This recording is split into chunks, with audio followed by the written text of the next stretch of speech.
पहले से करेंगे, 5 श्लोक करते हैं। परमात्मा द्वयानन्दः सर्वभूतस्थितोऽपिह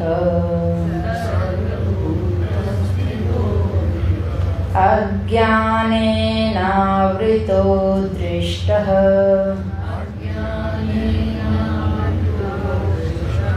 तथैव च मनोमलैः ज्ञानेन तु तदज्ञाने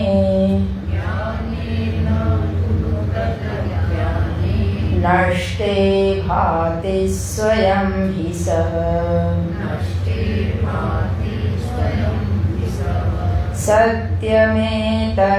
सत्यमेतत्तथापीह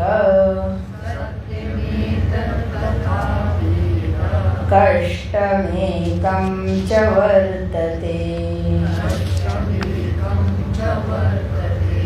यावन्मला न क्षीयन्ते मनसो रागरूपकाः तावन्न तत्त्वजिज्ञासा जायते मानुषे हृदि कथञ्चिद्यदि जायेत तत्त्वेच्छापूर्वकर्मतः बोधोऽपि जायते यद्वा तन्निष्ठा नैव सम्भवेत् निष्ठाभावात् परानन्दः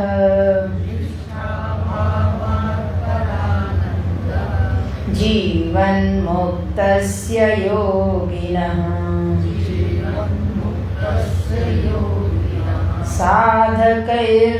साधकैर्नानुभूयेत विफलं तर्हि साधनम् विफलं तर्हि साधनम्।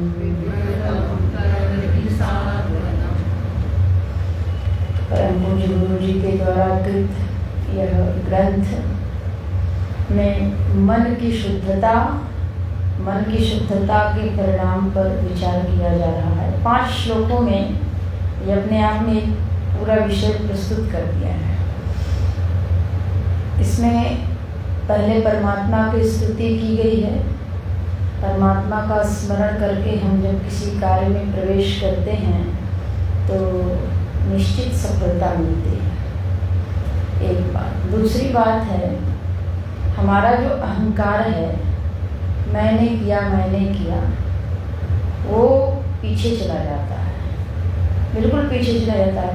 जिस परमात्मा की हमने स्तुति करने के लिए हमारे चित्त में उन्होंने वो ज्ञान प्रकट किया है, तो बाकी के ज्ञान वही प्रकट कर रहे हैं। स्तुति करने के बाद वो मेरे अपने हो गए, और जब मेरे अपने हो गए तो अब हम अपने चित्त को इतना स्पष्ट देखना चाहते हैं कि जैसा है वैसा दिख जाए, और यह भी साथ में देखना चाहते हैं कि कैसा मेरे लिए उचित है, मेरे लिए उपयोगी चित्त है, वह मुझे मिल जाए, और जो अनुपयोगी क्षेत्र है, अवांछित क्षेत्र है, त्याग योग्य क्षेत्र है, वो मुझसे दूर हो जाए। तो परमात्मा वो दृष्टि दे देते हैं।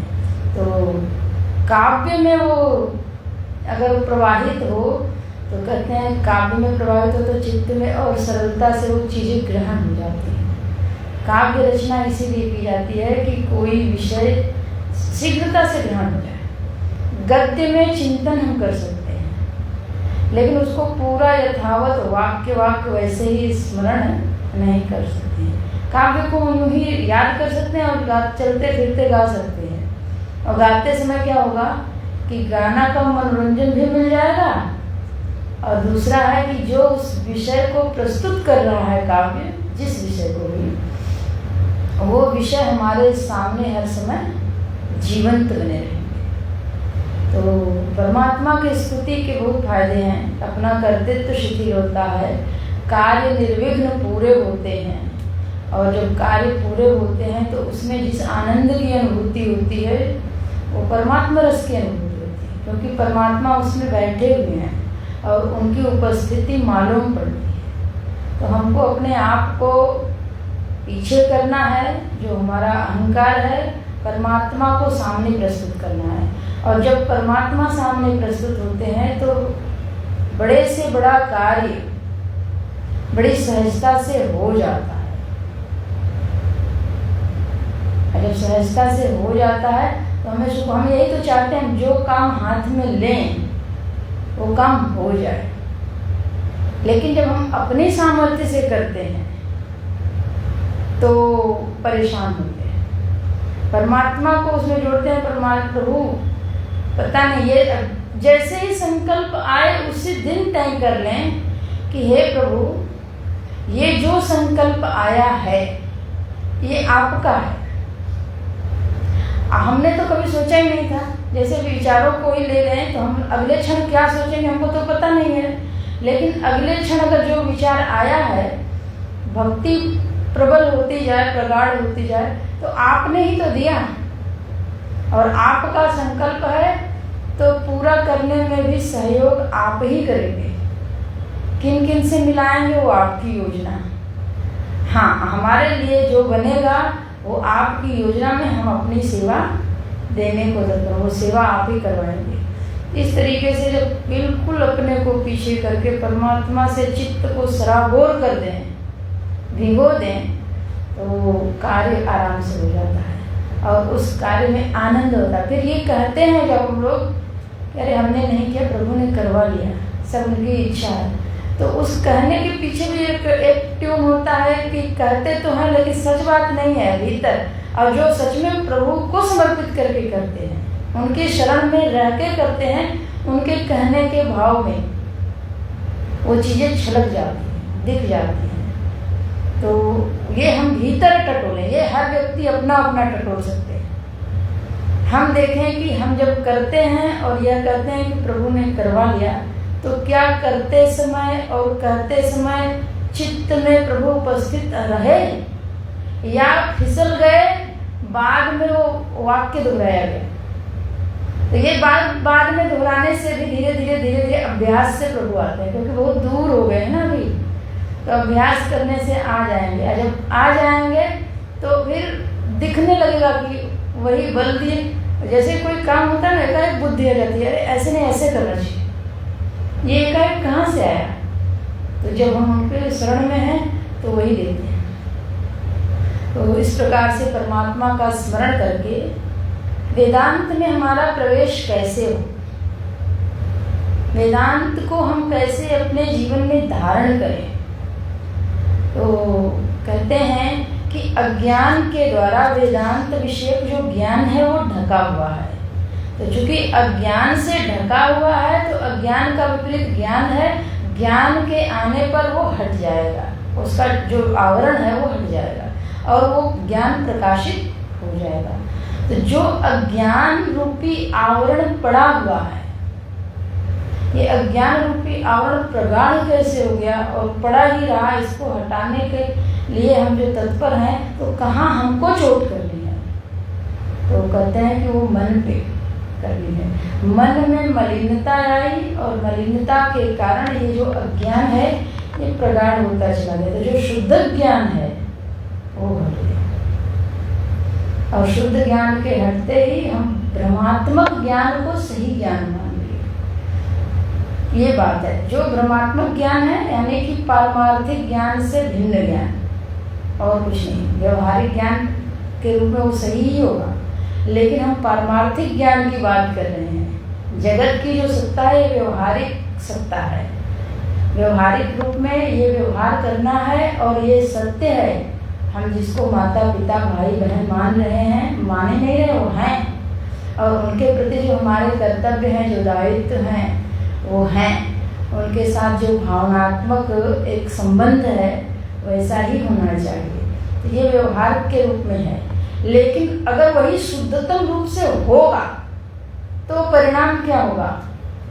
तो सत्संगत निसंगत। यदि सत्संग हो, सही कार्य हो, सत्कर्म हो, तो वो हमको उससे उच्च स्थिति में ले जाएंगे। और उससे उच्च स्थिति है कि धीरे धीरे असंगता की तरफ ले जाएंगे। असंगता का यही सिद्धांत है कि हम अपने कर्तव्य को ठीक से, बिल्कुल ईमानदारी से पूरा करें। मनोज जी का प्रसंग आता है, हम लोग बार बार उसको याद करते हैं। वही न विषय विराग भवन बसत भा चौथापन आ गया और अभी मेरा भवन से जाने का, वैराग्य लेने का, वानप्रस्थी बनने का इच्छा नहीं हो रहा है। इसका मतलब है कि मैंने अपने जीवन को ठीक से नहीं जिया है। यदि धर्म पूर्वक जीवन जिया, सारे कर्तव्य तो मुझको लगता है पूरे हो गए, और सारे कर्तव्य यदि पूरे हो गए तो फिर मेरा अब कुछ यहाँ करना शेष बचा नहीं, तो यहाँ रहने का अब मतलब क्या है? लेकिन मन में वो वैराग्य नहीं आ रहा है। जैसे उन्होंने विचार किया तो भीतर से उत्तर आया, क्योंकि वो अपने भीतर की आवाज़ सुनने का अभ्यास किए थे। भीतर से आवाज़ आई कि ये जिस सिंहासन पे आप बैठे हैं, यही तो सारा दायित्व का केंद्र है, और इसी को छोड़िए तब जाकर के आप निवृत्त होंगे। मूल केंद्र को तो पकड़े हैं, तो उन्होंने पुत्र को अपने राज सिंहासन पे बिठाया। तो कहने का तात्पर्य ये है कि हम अगर अपने कर्तव्यों का ठीक ठीक निर्वहन कर रहे हैं तो वो कर्तव्य एक दिन हमें छोड़ देगा। कर्तव्य का यही विज्ञान है। अगर ठीक से निर्वहन नहीं किया तो वो तो पकड़ेगा ही पकड़ेगा, और ढेर सारे कर्तव्यों को भी लागू कर, ऐसा भी हो सकता है, ऐसा भी कर सकते हैं, ऐसा भी कर सकते हैं, ऐसा। तो ये जो हम कर्तव्यों का ठीक से निर्वहन करें, उसके लिए मन की शुद्धता आवश्यक है। मन में ये विचार, मन में ये बोध बना रहे कि हमारे लिए कर्तव्य क्या है, करणीय क्या है, करने योग्य क्या है। तो दूसरे श्लोक में कहते हैं कि ज्ञाने न तु तद अज्ञाने नष्टे।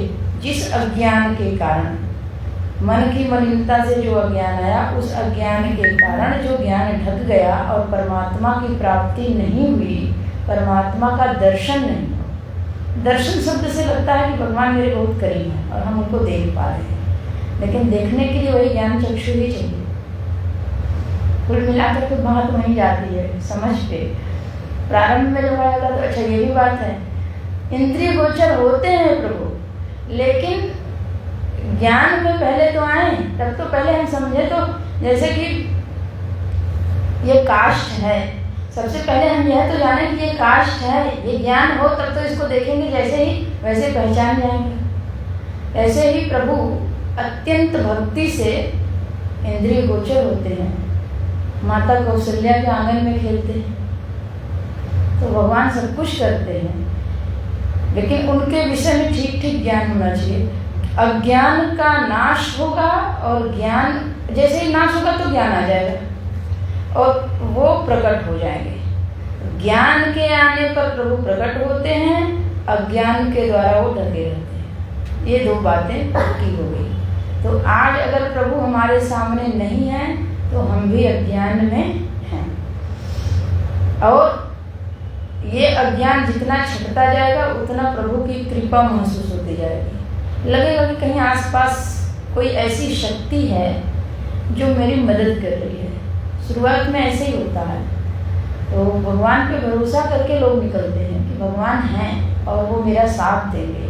दिखते कहाँ हैं, लेकिन ये भरोसा प्रगाढ़ प्रभु कर देते हैं कि हम हैं, और फिर धीरे धीरे इतना प्रगाढ़ जाता है कि साथ में खेलते हैं, क्या क्या नहीं करते हैं। तो कह रहे हैं कि ये भगवान प्रकट हो जाते हैं, वो ज्ञान प्रकट हो जाता है, और फिर जिनके हृदय में प्रकट हो गया उनको अब कोई कहे कि चलिए यहाँ सुनिए, आपकी समझ अभी ठीक नहीं है, तो उनको लगेगा कि वो कोई बात नहीं है, हमारी समझ तो अब पक्की हो गई, हमको तो भगवान सर्वत्र दिख रहे हैं। उन्हीं के जो अगर हाथ मेरे उठ रहे हैं तो इसमें बल भी उन्हीं का, उनके अतिरिक्त दूसरा है नहीं, तो हम जाएंगे समझेगा। निज प्रभु मैं देख ही जगत, अपने अपने प्रभु के रूप में। निज ये मेरे अपने हैं, ये नहीं कि एक प्रभु हैं और उनको हमने देखा, वो मेरे हैं और अपना करके मैंने देखा। तो कैसा कहाँ कहाँ देखा? कहीं जगत, पूरे जगत में देखा। फिर कई सन करें विरोध। अपने प्रभु से हम इतना प्रेम किए हैं, इतना प्रेम किए हैं, और वो मुझको इतना प्रेम दिए हैं कि हमारे और उनके बीच में कोई कष्ट, कोई शिकायत है नहीं। तो अब किससे विरोध करें? विरोध ही मिट गया। प्रेम कितना प्रगाढ़ होगा और प्रेम कितना बहेगा, छकाछक होकर के भरपूर रहेगा। प्रेम सागर ही उमड़ पड़ा सर्वत्र। तो कहें लेकिन मन की मलिनता है और वो साधना करनी है, हम साधक हैं, तो वो क्या है? कह रहे हैं कि वो नहीं दिख रहे हैं। तो एक ही कष्ट है, कष्टम एकम च वर्तते, एकम कष्टम वर्तते, एक कष्ट है जिसके कारण से प्रभु नहीं दिख रहे। वो क्या है? तीसरा श्लोक देखते हैं। कह रहे हैं यावन मला न क्षीयन्ते मनसो राग रूपका, मनसो राग रूपका मला। मन में हमारे मल है, और मल कैसा है? राग रूप का। राग रूप में हमारे पास विद्यमान है। अगर हम राग पर विचार करें तो राग की उत्पत्ति कहाँ से हो रही है? वही अविद्या अज्ञान से।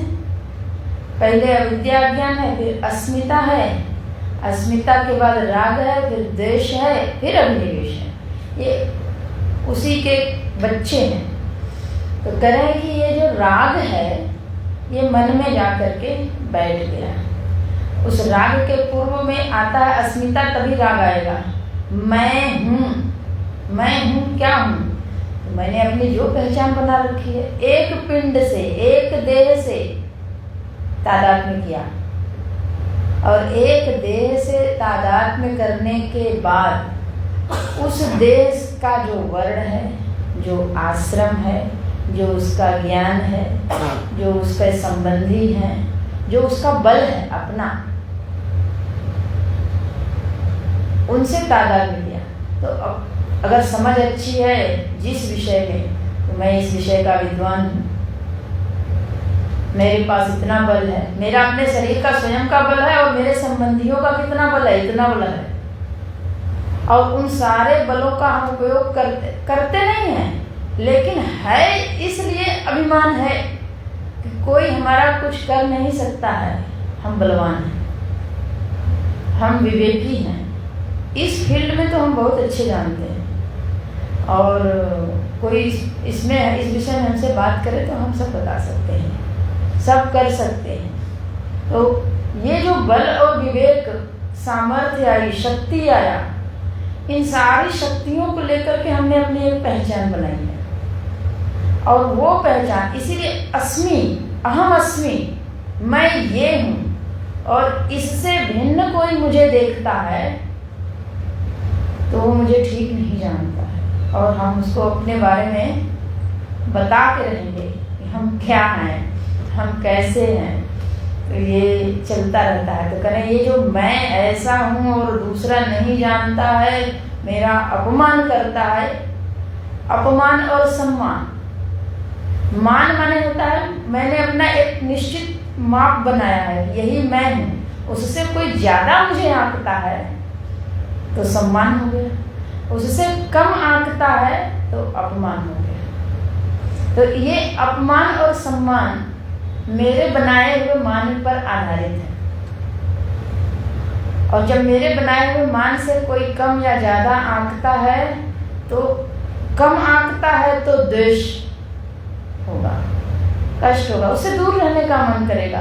और कदाचित उसके साथ रहना पड़े तो यही होगा कि इनको हम ठीक से किसी दिन बैठ के समझा दें कि हम हैं क्या, हमको ठीक से जान लीजिए। और अगर कोई ज्यादा करता है तो ठीक है, उनके साथ संबंध बन गए, राग होता है। राग माने आसक्ति है। हम वहां पे जा करके अपने चित्त को स्थिर कर लिए, वो वहां जाकर के चिपक गया और कहा कि इनके साथ संबंध जितना अधिक से अधिक हो सके, अच्छे से अच्छा हो सके, करके रहेंगे। तो बनाते हैं। इस प्रकार से शास्त्रों ने 4 प्रकार की आसक्तियां बताई हैं। हम लोग देखें हमारे मन में है कि नहीं है। एक है कर्मासक्ति, जैसे कि हम इस समय अध्यापन कार्य कर रहे हैं, प्रवचन का कार्य कर रहे हैं, ग्रंथ के स्वाध्याय का कार्य कर रहे हैं, तो हम लोग अध्येता हुए, अध्ययन करने वाले हुए। अब इससे हमारी इतनी आसक्ति हो गई बहुत दिनों से पढ़ते पढ़ते कि अब अध्यापन के अतिरिक्त जो दूसरा कार्य है, हमने हमारे चित्त में वो गया, ये अध्यापन कार्य है, हम करते आए हैं और अच्छे से कर रहे हैं, लोगों को अच्छा लग रहा है।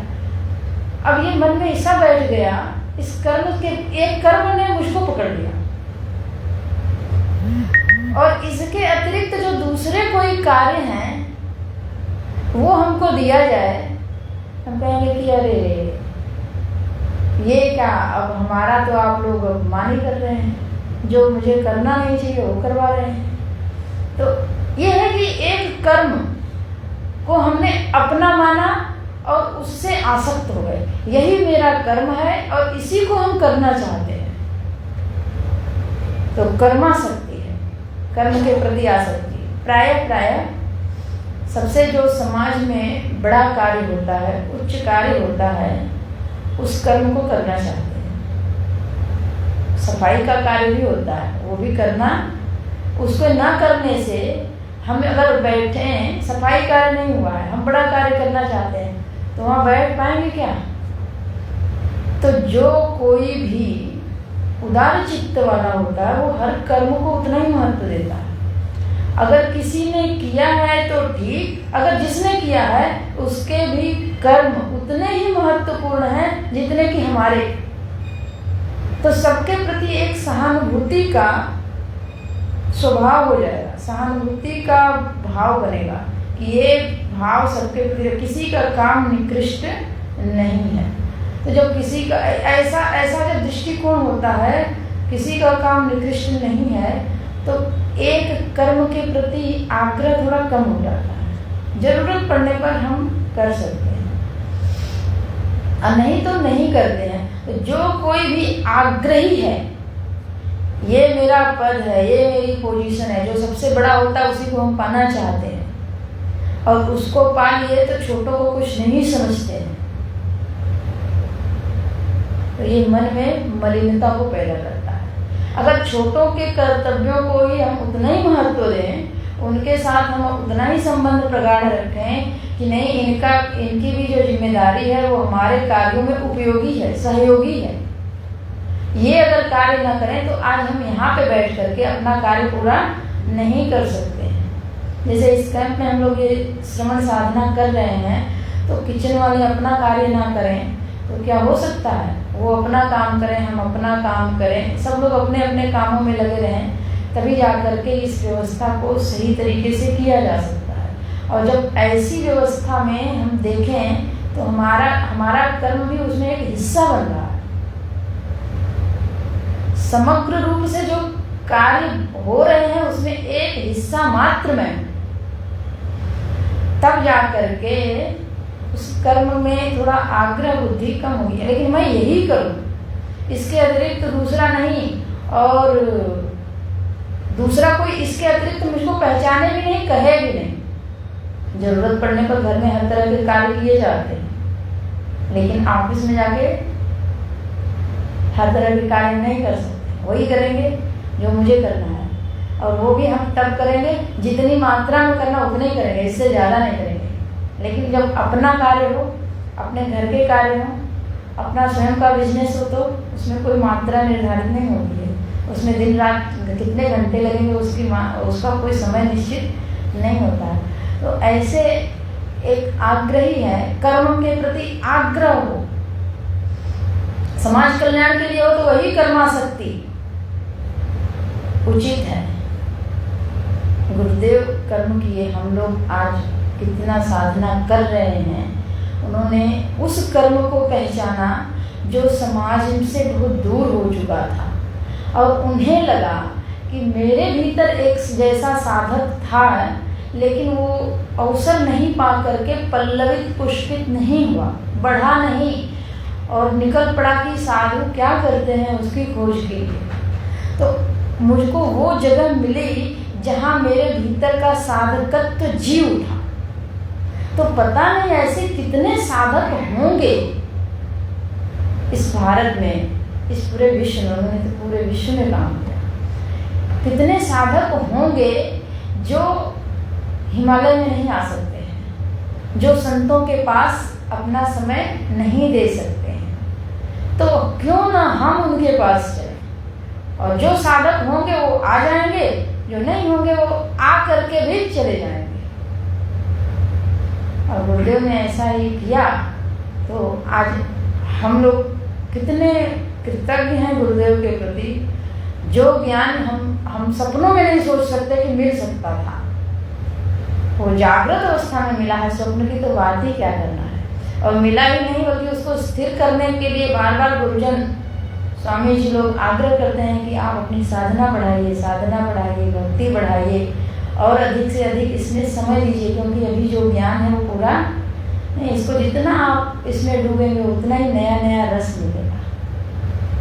तो साधक इस तरीके से है हर जगह, हर किसी के हृदय में एक साधकपन जी रहा है, लेकिन उस साधकपन को सही अवसर मिलना चाहिए। मन की मलिनता भी है, लेकिन साथ साथ साधकत्व भी है, दोनों को देखना है। तो कर्म हो, लेकिन वह कर्म यदि सही दिशा में हो, शास्त्र सम्मत हो, जो भगवान का प्रयोजन है, धर्म संस्थापनार्थाय संभवामि युगे युगे, तो धर्म के स्थापना में, ब्रह्म ज्ञान में सहयोगी बने, वो कार्य तो अवश्य करना चाहिए। तो इसमें भी विवेक करने की आवश्यकता है। कर्म के प्रति आग्रह ऐसा न हो जाए कि अन्य कार्य प्रभावित हो, कि अब ये करेंगे नहीं तो चलो 2 घंटा भले खड़े रहेंगे, लेकिन अब तब तक नहीं करेंगे जब तक वो व्यक्ति आकर के ये कार्य ठीक से ना कर दे। तो ये आग्रह नहीं, एक आसक्ति है, कर्मासक्ति। कहना ऐसे ही फलासक्ति होती है, क्योंकि हमने कर्म किया तो फल आएगा, फल के प्रति एक आग्रह बन जाता है, मुझे ऐसा ही फल मिलना चाहिए। मैंने गुरु की सेवा की, अब हमको गुरु से प्रेम मिलना ही चाहिए, यानी हमने गुरु को बांध दिया, उनको अपनी मस्ती में हम जीने नहीं दिए। उनकी अपनी मस्ती है, उनके अपने भजन साधना है। परम पूज्य हमारे स्वामी तपोवन जी महाराज ने गुरुदेव से यही शर्त रखी, हम अपने मस्ती में रहेंगे, और हम जब अपनी कुटिया खोलेंगे तभी आपको पढ़ाएंगे। आपके अनुसार हम टाइम टेबल सेट नहीं करेंगे कि इतने बजे ये क्लास, इतने बजे वो क्लास, इतने बजे वो। जब मैं बाहर निकल जाऊँ तो गुरुदेव उनकी कुटिया के बाहर बैठे रहते थे। हमारे परम पूज्य गुरु जी जिस समय सांदीपनी साधनालय में पढ़ने गए, तो गुरुदेव के ऐसे ही कहीं प्रवचन हो रहे थे, उनसे मिले और फिर उनको पता चला वहाँ कोर्स होगा तो गए। लेकिन ऐसा संयोग कि गुरुदेव की तबीयत खराब हो गई, तो कोर्स लेट शुरू हुआ। तो उन्होंने बोला कि अब तो कोर्स शुरू नहीं होगा, 1-2 साल बाद जब शुरू होगा तब आना, अभी चले जाओ। उन्होंने कहा अब हम आपकी शरण में आ गए हैं, तो अब चाहे जब शुरू हो, हमारे लिए तो अभी से शुरू हो गया, और अब आपसे ही जो कुछ सीखेंगे, जो कुछ सुनेंगे, जो कुछ करेंगे, एक निष्ठा होगी, एक गुरु मिल जाए, एक संत मिल जाए, एक ग्रंथ मिल जाए कि इस ग्रंथ से हमको हमारे जितनी समस्याएं हैं उसका समाधान मिलता है। बस क्या होगा, वहाँ पे अपनी निष्ठा को पक्की कर, बाकी सबसे मिलिए, लेकिन निष्ठा एक जगह पक्की होनी चाहिए, जहाँ हम अपने सारे प्रश्नों को रख सकें, अपने मन के सारे संशयों को रख सकें, और वो समाधान हो। तो हम लोग देख रहे थे फलासक्ति, फल के प्रति आग्रह ना हो, निष्ठा एक जगह हो और फल तो देना, हम कर्म करते रहेंगे, हम सेवा करते रहेंगे, हम अपने कर्तव्य का निर्वहन करना मेरा धर्म है। गीता जी में भगवान ने बोला भी कि कर्म में आपका अधिकार है, फल में नहीं है, इसलिए आप कर्म करिए। आपके क्षेत्र में कर्म आता है। ऐसे जब हम भगवान को पाना चाहते हैं तो नाम जप में हमारा अधिकार है। नाम ही कब हमारे सामने प्रस्तुत होंगे वो उनकी स्वतंत्रता है। तो जो हमारे हाथ की चीज है वो हम करें, हम कर्म करें, फल तो वो देंगे और निश्चित है सभी कर्मों के फल मिलते हैं। अवश्यमेव भोक्तव्यम कृतं कर्म शुभाशुभम। शुभ कर्म के फल भी मिलते हैं और अशुभ कर्म के फल भी मिलते हैं, किसी का माइनस नहीं होता, दोनों मिलते हैं। कोई कर्मयोगी है, निष्कामी है, भगवद अर्पण करके कर्म करते हैं, तो कहते हैं ऐसे कर्म का फल तो नहीं बनता है, ऐसे कर्मों का फल भी बनता है। उसी कर्मों के फल का एक परिणाम है ये ग्रंथ मन शुद्ध।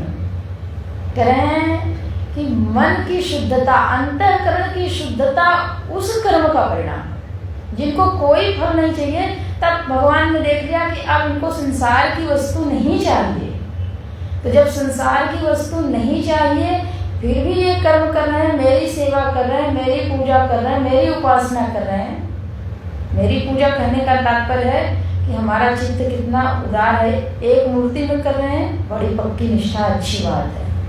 जगत ईश्वरी युक्त सेवना, ये तो प्रभु कहते हैं कि ये तो विराट की उपासना आप कर लिए, और अच्छी उपासना है। तो हमारा इष्ट कहाँ है, किस रूप में है? तो एक ही रूप में कृष्ण है, लेकिन कृष्ण ही पूरे जगत के रूप में विद्यमान है। तो भी भगवान की सेवा, जो कुछ करें सब प्रभु को समर्पित कर दें। तो अगर सब जगत में नहीं बुद्धि बन रही है तो एक मूर्ति में तो बनी जाएगी कि हमारे ये प्रभु हैं, हम इन्हीं को सब समर्पित करके कर रहे हैं। तो हर समय उनसे एक बात करें, हे प्रभु अभी हम ये काम करके आए हैं, आप प्रसन्न हुए कि नहीं? तो भगवान इतना तो पता ही चल जाता है कि भगवान प्रसन्न हुए कि नहीं। एक भीतर देखें और एक उनको देखें, बाहर जो मूर्ति है दोनों को देखें, दोनों से इस तरीके से संवाद करें। तो अगर कदाचित उत्तर बहुत ज़्यादा प्रसन्नता का ना मिले, इससे अच्छा करेंगे, इससे अच्छा करेंगे, इससे ये संकल्प बनाएं।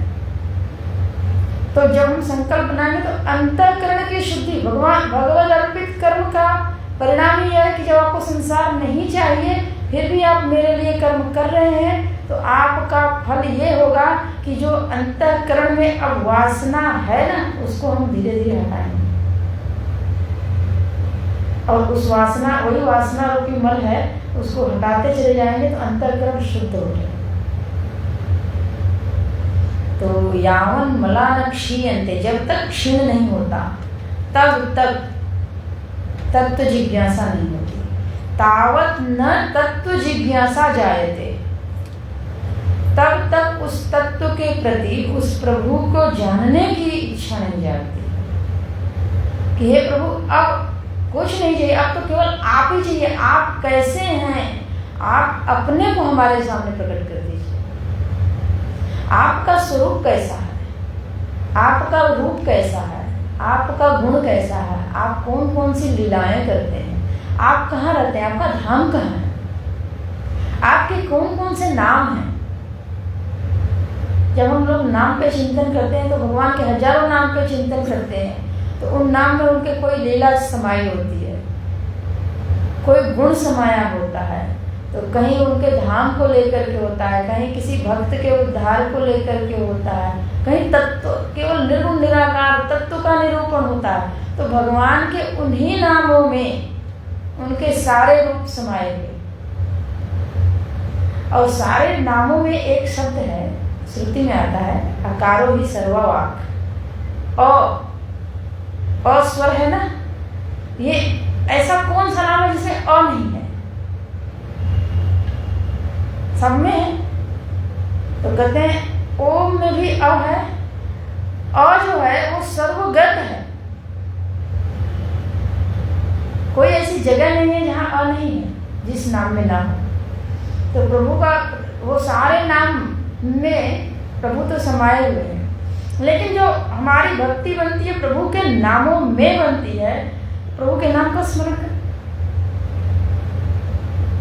प्रभु के नाम का स्मरण करेंगे, उनका सारा गुण लीला धाम हमारे सामने, तो फलाशक्ति का त्याग होगा, तो अंतःकरण की शुद्धि का मार्ग प्रशस्त होगा, अंतःकरण की शुद्धि का मार्ग खुलेगा, फल का आग्रह, वासना धीरे धीरे निकलेगी। तो कर्माशक्ति, फलाशक्ति, कर्तृत्वाशक्ति और अकर्तृत्वाशक्ति, दो रूप इसके हैं। इस प्रकार से चार है।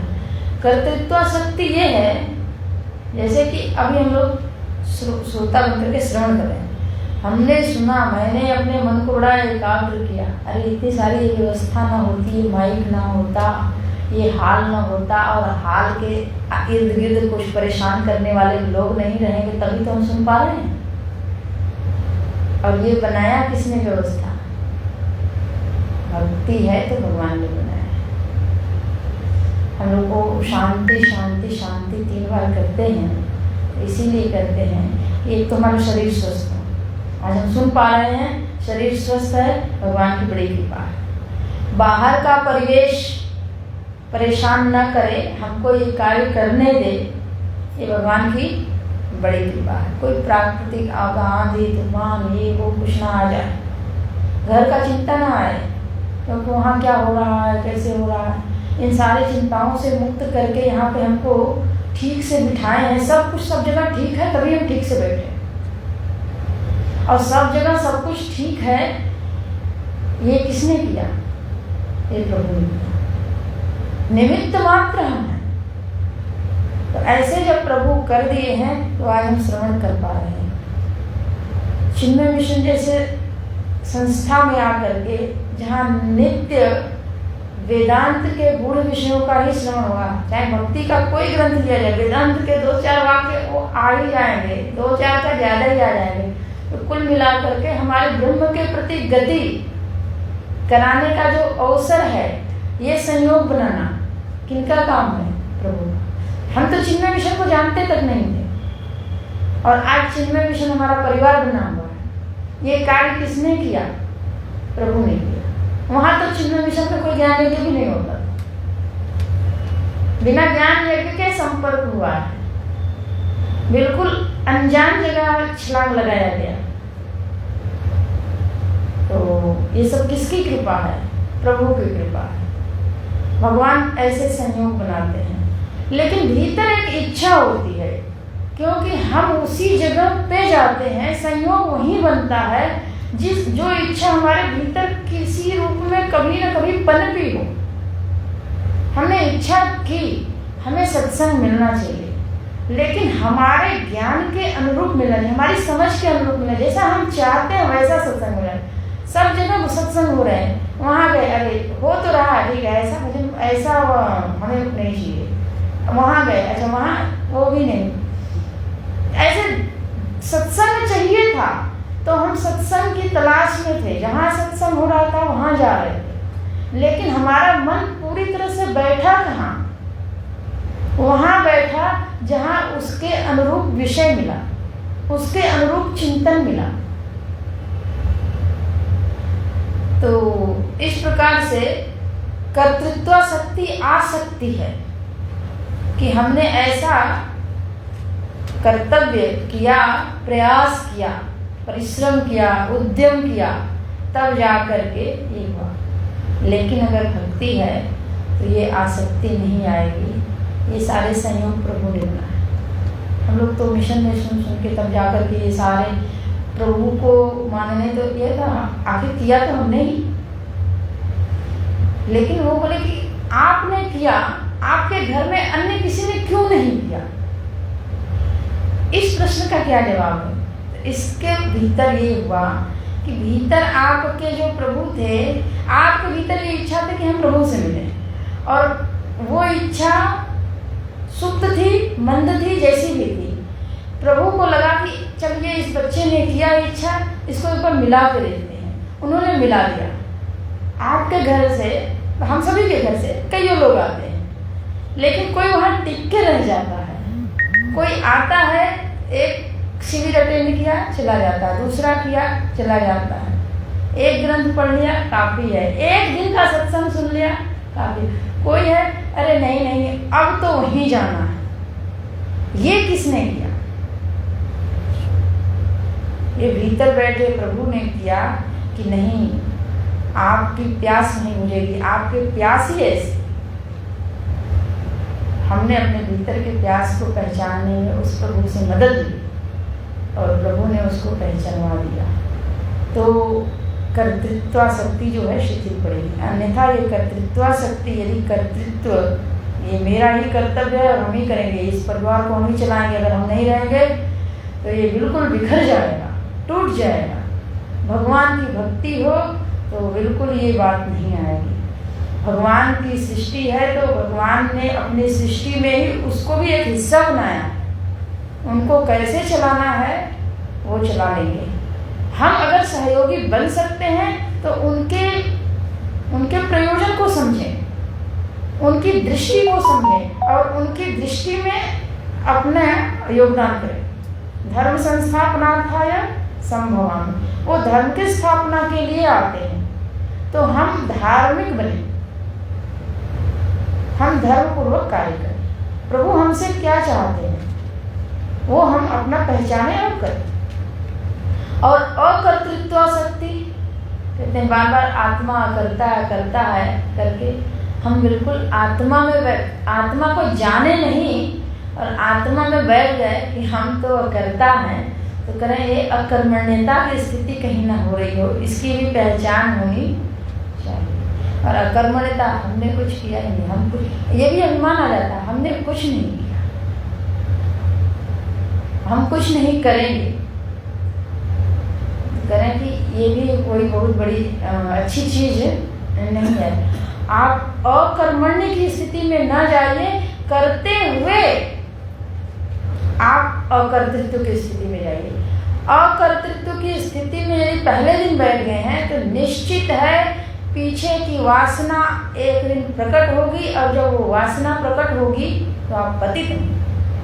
जब हम लोग ऐसी बातें देखते हैं संतों के जीवन में, क्योंकि हम लोग इसको ज़्यादा देखेंगे, उधर बाकी को कम देखेंगे, तो संतों में जब पतन की संभावना दिखती है तो यही है कि हमने पहले अपनी वासना को पहचाना नहीं, इसलिए वासना को पहचानते हुए उस वासना को प्रभु को समर्पित करें। प्रभु को समर्पित करने का तात्पर्य है कि हमको अच्छे वस्त्र पहनने की इच्छा है, हम अच्छे वस्त्र पहने, एक बार प्रभु को चढ़ाएं, क्योंकि हमारे प्रभु तरह तरह के वस्त्र पहनते हैं, जितने सुंदर उनके वस्त्र दिव्य, उनको समर्पित करके। और जब वो ऐसे पहनेंगे, ऐसे भोग लगा करके प्रभु को प्रसाद रूप में लेंगे तो प्रसाद बुद्धि चित्त में जगेगी, और ये प्रसाद बुद्धि जब बढ़ती जाएगी तो बाद में वासना से अब प्रभु जैसा प्रसाद देंगे वैसा लेंगे, क्या अपना आग्रह रखना, तब तक था अब नहीं है। अब प्रभु का जो प्रसाद मिलेगा वही स्वीकार है, क्योंकि प्रसाद ही तो है, वो भी प्रसाद ये भी प्रसाद। तो आसक्ति हमारे चित्त में कर्म की, फल की, कर्तृत्व की, अकर्तृत्व की है, और अगर है तो अज्ञान में ही बैठे। यदि ये भक्ति की तरफ बढ़ करके हटने के लिए तैयार है तो प्रभु की कृपा है। उसको कैसे बुझाने तो कर रहे हैं कि यही से जानिए कि अब आपको भगवान के पास रहने का मन करता है, भगवान की पूजा करने का मन करता है, भगवान का ध्यान करने का मन करता है, भगवान के बारे में सुनने का मन करता है। जिनसे बड़े प्रेम होता है ना, इनका घर कहाँ है, ये ऐसे कैसे हो गए, इतने बड़े कैसे बने, इन्होंने क्या क्या कार्य किया, कैसे कैसे स्तर को पार किए, जानने की इच्छा होती है। इनका अभी की दिनचर्या क्या है, अभी कैसे रहते हैं, सब कुछ देखने की, जानने की इच्छा होती है। तो ऐसे ही जब भगवान के प्रति जानने की इच्छा भीतर बढ़े, भगवान कहाँ रहते हैं, कैसे रहते हैं, मैंने सुना उनके बिना तो पत्ता नहीं हिलता है, क्या ये कभी बोध हमको भी होगा? कहते हैं कि संत लोगों का अनुभव है कि जैसे आंवला रखा हो हाथ पे और पूरा दिखता है और हम देख करके बताते हैं, यानी वो इंद्रिय गोचर है आंवला और स्पष्ट है, तो आंवला को देख करके कदाचित उसका भोग किया गया हो तो रसना इंद्रिय बिना उसको चखे बताएगी आंवला है, इसका स्वाद ये, उसका विस्तृत विवेचन किया जा सकता है। ठीक ऐसे ही क्या हमारे लिए प्रभु कभी प्रत्यक्ष होंगे जिनको हम देखें, और देखें तो चूंकि हर लीला में प्रकृति जो है क्या है, उन्हीं की शक्ति है ना, तो जगत क्या है, त्रिगुणात्मक ही है और सब जगह त्रिगुण रूप में जो वर्तन नर्तन हो रहा है उन्हीं की प्रकृति है, उन्हीं के द्वारा संचालित हो रही है। तो हम प्रकृति में यानी त्रिगुण में जो द्वेषात्मक बुद्धि रखे हैं, जिनसे मुझे दुख हो रहा है, उसमें हम कदाचित भगवान की क्रिया प्रतिक्रिया देख सकें कि भगवान यह करना चाहते हैं और इसलिए करना चाहते हैं। यदि मुझे यह पता चल जाए, नारद जी ने जब विवाह करना चाहा तो उनको बंदर का मुख दिया गया। यदि नारद जी को ये पता चल जाए कि बंदर का मुख भगवान ने मुझे क्यों दिया, इससे मेरी गति अवरुद्ध हो सकती थी, अगर वो अपना रूप देते, मेरी गति को अवरुद्ध नहीं करना चाहते थे प्रभु, मेरी भक्ति बनी रहे और मेरी जो पहचान अभी तक बनी है उस पर कोई आँच ना आए, इसलिए कि मेरी रक्षा ही की। तो ये उस समय नहीं था, बाद में हो गया। तो अगर हमको भगवान के, हमको जो हमारे हिस्से में दे रहे हैं, हर कार्य के प्रति, हर परिस्थिति के प्रति हम भगवान के उस संदेश को समझ पाएं, तो हमें कोई शिकायत होगी क्या? बिल्कुल नहीं होगी। तो हम भगवान को पहचानें। भगवान को पहचानने के लिए निरंतर भगवान के पहले बारे में तो जानें। जब भगवान के बारे में जानने की इच्छा हो, भगवान के इस संदेश को समझने के प्रति इच्छा हो, और ये तो इससे भी ऊपर निर्गुण निराकार निर्विकल्प अनाम अरूप प्रभु को देखने की इच्छा हो, हम उस स्थिति में अपने को स्थित कर पाए, करेंगे, तब जानिए कि हमारा हृदय, हमारा अंतःकरण, हमारा मन शुद्ध। तावन्न तत्व जिज्ञासा जायते मानुषे हृदि। मानुषे हृदि, मानव के हृदय में, ये सप्तमी है।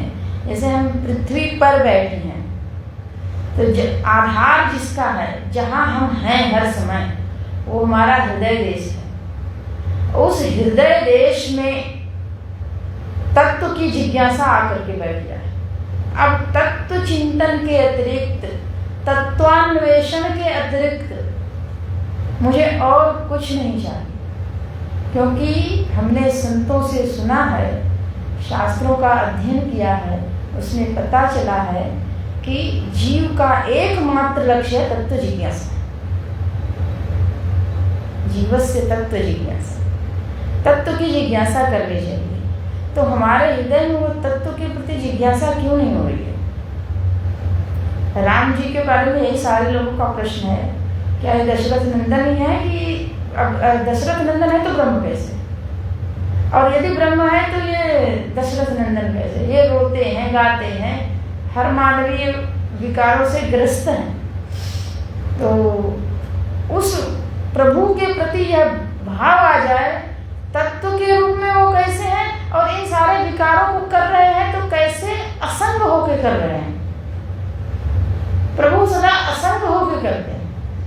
भगवान की लीला रामायण में, मानस में, रामायण में रामचरित मानस में वहाँ इतना विलाप कर रहे थे, सोच में पड़े हैं, और वैसे जैसे उनको उपदेश करने का समय होता है, उसी क्षण सारा शोक गया, उपदेश की भूमिका में बैठ गया और उपदेशक बन गया। तो भगवान हर परिस्थिति में अभिनय कर रहे हैं, अभिनय करते हुए असंग, उनके इस स्वरूप को हम जाने। तो करें कि जब आपके हृदय में तत्व के प्रति जिज्ञासा बढ़ने लगे तो जानिए कि अंतःकरण की जो मलिनता है कम हो रही है, कम हुई है। क्योंकि अगले श्लोक में गुरु जी बताते हैं कि उसी को आप पूरा पक्का ना मानिएगा। कह रहे हैं कथनचित, वहाँ ध है ना, थ करना है, कथनचित यदि जायेत तत्व इच्छा पूर्व कर्मता। ये एक जन्म के कर्म से नहीं होता है, पूर्व पूर्व के अस्मिन जन्मनि जन्मांतरे वा, क्योंकि हम लोग नित्य नैमित्तिक प्रायश्चित उपासना काम्य ये सारे कर्म करते आए हैं और पता नहीं किस जन्म, जब शास्त्र से ऐसा सुनते हैं तो अपने में थोड़ी गौरव बुद्धि आ जाती है कि ऐसे अवसर मिले हैं तो पता नहीं कौन से पुण्य की होगी, और ये भी जानने की इच्छा होती है कि उस पुण्य को हम जान लें, लेकिन ऐसा कुछ जानने को अभी मिला नहीं है। और कोई बात नहीं है, बस इतना बना रहे, ये बना रहे, अब बस यही इच्छा है कि ये बना रहे। तो कह रहे हैं कि अभी यदि पूर्व कर्मतः, पूर्व कर्मों के अनुसार आज फल की दशा में हमको यह मिला कि हमारे भीतर तत्व की इच्छा हो गई, तत्व इच्छा जायेत कथनचित यदि किसी भी प्रकार से तत्व की इच्छा पूर्व कर्मों के फल के रूप में हमें मिल गया, क्योंकि पूर्व के कर्म होते हैं वही प्रारब्ध बन करके आते हैं। तो आज प्रारब्ध के रूप में जो ये फलीभूत कर्म हमारे सामने उपस्थित हुआ है, तत्व की इच्छा हो गई, तो कह रहे हैं कि तो अपने को धन्य मानिए, लेकिन उस तत्व इच्छा के बाद आप जहाँ कहीं भी श्रवण करेंगे तो बोध हो जाएगा संभव है, क्योंकि इच्छा प्रबल मंद है तो कभी जाएंगे फिर वापस आएंगे, जाएंगे वापस आएंगे। और अगर जाते आते करते कराते, मान लीजिए जिन लोगों ने 2.5 साल का कोर्स कर लिया, 3 साल का कोर्स कर लिया, और उस कोर्स के करने के बाद फिर उसी में कुछ दिन अपना समय और व्यतीत किए, उनको हो गया, तो कह रहे हैं बोधो की जाए तो यदवा, यदि ऐसी भी घटना घट जाए कि बोध भी हो जाए कि ब्रह्म है। हम लोग उपनिषद पढ़ते हैं, पढ़ाते भी हैं, भगवान की कृपा है, संयोग है, तो ऐसे पढ़ते पढ़ाते हैं, तो उस पर जब पठन पाठन होता है तो मनन करने का अवसर अच्छा मिलता है। अब जिस समय हम बोल रहे हैं उस समय भी मनन करते हैं, जिस समय सुनते हैं उस समय भी मनन करते हैं, और जिस समय हम वैसे विषय में एकांत में बैठे हैं और वो चित्त में उत्थित हो गया तब भी मनन करते हैं, तो मनन करते रहते हैं। तो इस मनन के बाद इतना पक्का हो गया, जो दृष्टा है, दृश्य का आकार होता है लेकिन दृष्टा का आकार नहीं होता है, दृष्टा का कोई रंग नहीं है, दृष्टा का कोई रूप नहीं बना सकते हैं, वो दृष्टा किसी दृश्य के संग बह नहीं रहा है, हर दृश्य अपना रहे हैं, जा रहे हैं, असंग है, ये बना लेते हैं। तो कहें यही बोध है, कदाचित बोध हो जाए लेकिन तन निष्ठा नैव संभवे। क्यों? मनसः राग रूप का, मन में जो ये राग है ना, कर्तृत्वासक्ति अकर्तृत्वासक्ति, कभी कभी हम निष्कामी हैं, हम कुछ नहीं करते हैं, कुछ नहीं करते हैं का अभिमान है ना, कुछ नहीं करते हैं यानी एक परिच्छिन्न सत्ता को स्वीकार किया और ये परिच्छिन्न सत्ता कुछ नहीं करती, वहां पे बैठ करके तो बोला ही नहीं जा सकता है। तो कह रहे हैं कि उनमें निष्ठा होना, निष्ठा का तात्पर्य ये है कि वो परमात्मा आनंद स्वरूप है, पूर्ण आनंद है, और हमको कभी अब दुख की अनुभूति ना हो, वो अपरिच्छिन्न है, कभी परिच्छिन्नता की अनुभूति ना हो, वो अखंड है, हमें कभी खंडता की अनुभूति ना हो, खंडता की अनुभूति ना हो, परिच्छिन्नता की अनुभूति ना हो, और इसके साथ ही साथ सिर्फ उसमें हम बैठे ही ना रहें, चलिए हम अखंड सत्ता है, दृष्टा के रूप में कभी ऐसा होता है, चलिए ये बिल्कुल असंग है, साक्षी है, लेकिन उस आनंद की यदि अनुभूति वहां पे प्रकट नहीं हुई है तो स्वरूप की पूर्ण प्राप्ति नहीं है। आनंद की अनुभूति के समय आनंद का बड़ी बढ़िया मीमांसा तैत्तिरीय उपनिषद में किया गया है कि मनुष्य का ही आनंद कितना बड़ा है। एक मनुष्य का हम बता करके करते हैं पूरा, एक पूरी वसुधा उसकी हो जाए, और पूरे वसुधा जब उसकी हो जाए, हो ही नहीं जाए, बल्कि उसको सब लोग आदर से स्वीकार करें कि हमारे आप राजा हैं, आप जो कहेंगे हम वही मानेंगे।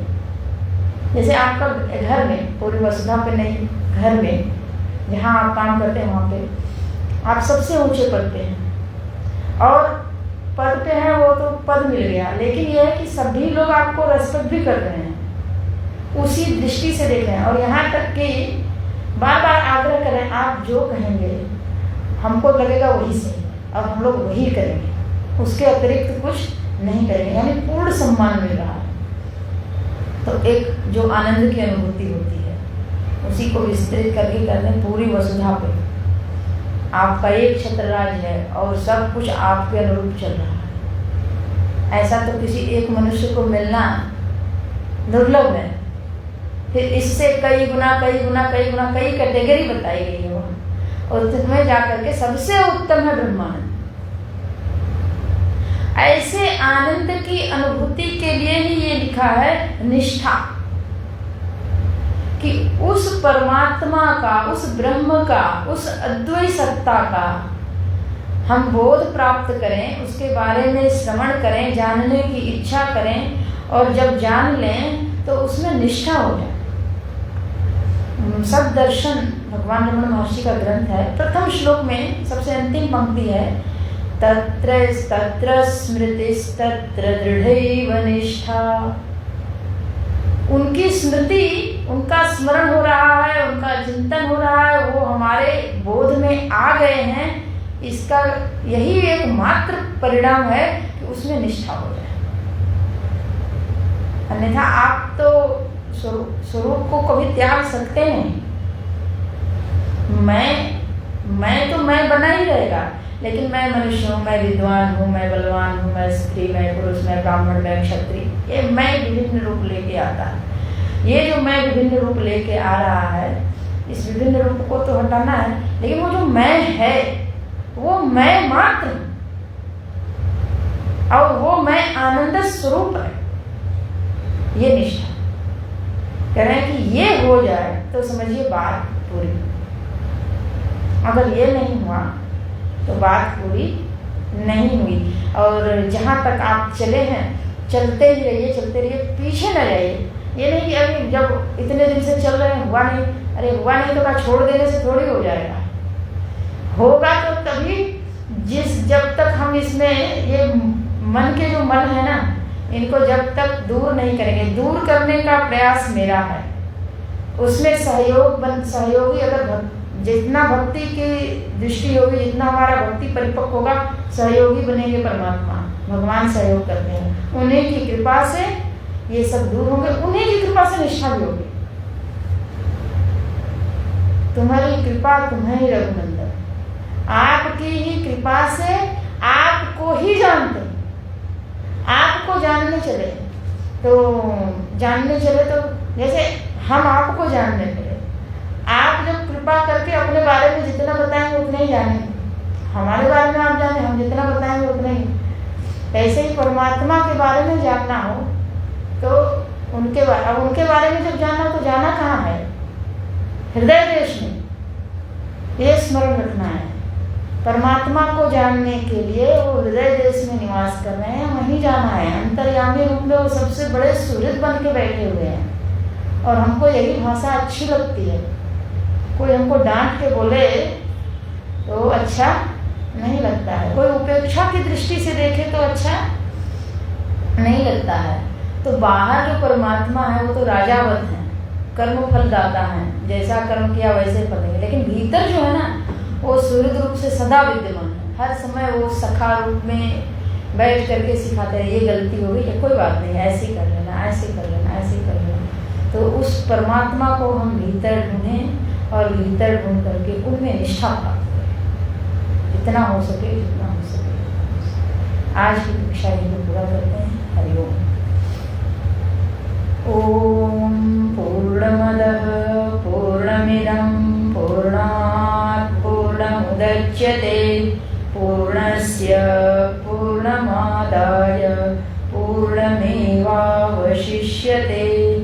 ओम शांति शांति शांति। हरि ओम श्री गुरुभ्यो नमः। हरि